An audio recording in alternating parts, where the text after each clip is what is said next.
I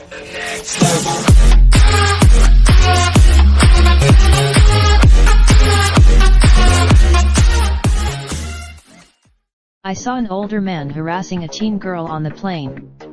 Hey race, what I did, Vancouver it was a quick weekend conference trip to North Carolina with a late stopover in Toronto, back to Vancouver where I needed to work in the morning, as editor of the Star's British Columbia newsroom. The plane wasn't full, but before the plane even took off, the middle-aged Vancouverite in the row behind me was making his move on the teenager in the window seat beside him. She looked very young. At first, I was paying attention because of how blatantly sexist he was sounding, laughing when she said she hoped to become CEO someday and asking whether her career plans would work if she wanted a family. It soon became, I was listening carefully because this has happened to me, too. As my tweets about the first time I traveled without my parents at age 16, the man next to me spoke with me most of the flight, which made me feel important, but then he started saying confusing things like I must be flirting because I was touching the zipper on my sweater. To his credit, the second time I traveled alone to Montreal, an older man struck up a conversation while we waited to board and I thought it was strange. He wanted to know so many details about my trip. Then he kissed me with, read more. I wasn't the only vigilant adult paying attention on our flight last night. A woman. This was when the other woman reached out to the teenager to ask if she was okay and let her know that she has the right to move to get away from the situation, while I went up and let the flight attendant know what was going on.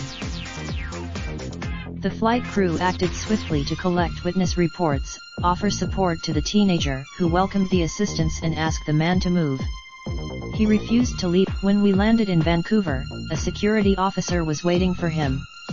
The man looked like I had doubts about whether to share the story and decided to share tweets about what happened without mentioning any potentially identifying details. Airplane harassment. My tweets went viral and each time I go back on Twitter to check, there are hundreds more notifications and comments. Many women on Twitter said that this has happened to them when they were young. It was heartbreaking. Hundreds of men have also shared the Twitter thread and many said that they weren't aware that airplane harassment was so common, and they promised to be vigilant, too. The comments were the point of all this isn't to cast shame on genuine flirtation between an older person and a younger person who is an adult.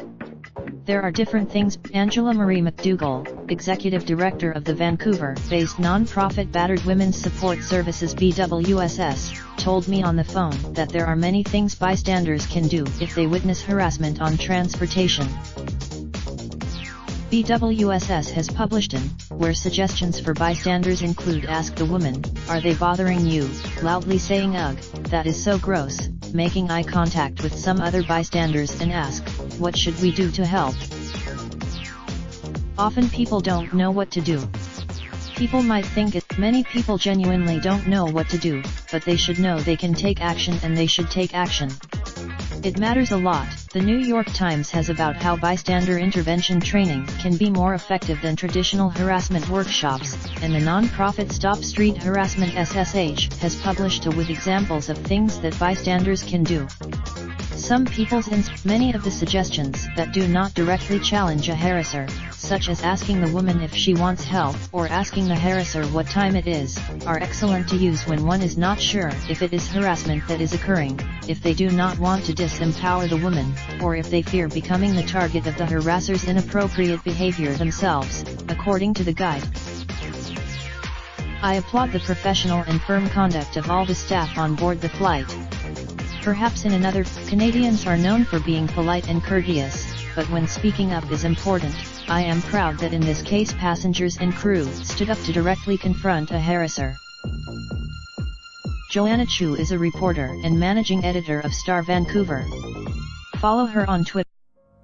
Raindrop, drop top, smoking, no cooking the hot pot. Fucking on your bitch, yeah, that. Looking up, open the park pot.